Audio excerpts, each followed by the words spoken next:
Hey everybody, it's Mike. I just grabbed some dinner here at Texas Roadhouse. Gonna go home and eat with my daughter. But so I spent the afternoon today, right?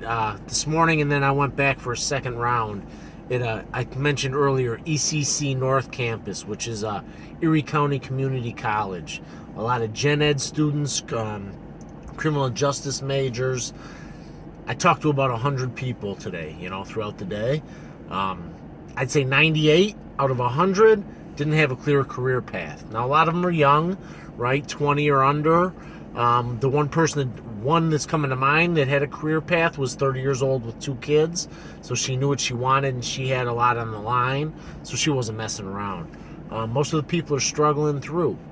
So I talked to a friend who's an advisor and I said, hey, I went to the campus and I had these posters and I was having these conversations, and to just picture this, right? I walk into a college registration fair in a cafeteria. I circle the room. There's little tables, mostly young kids. One person per 4 chairs, maybe 2 people, a parent and his kid, or a boyfriend and his girlfriend, and they're playing on their phones. And I'd walk up and say, "Can I ask you a question?" And I'd ask them about their goals. Are you what program are you in? What semester are you?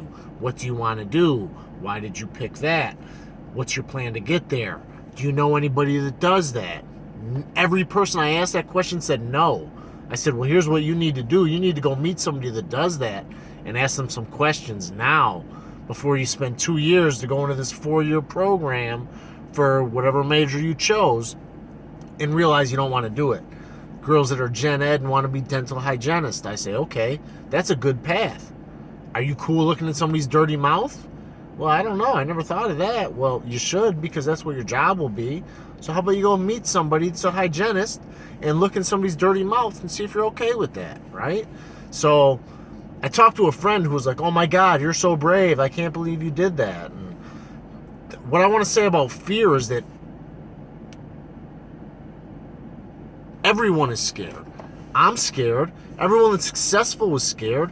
They just pushed through it, right? They just allowed that fear to push them forward instead of hold them back. And I heard Eric Thomas say this like 2 years ago, and I've been hooked on it ever since. And that's let fear push me forward. I quit my job. I go all in. I need to be pushed, because anything in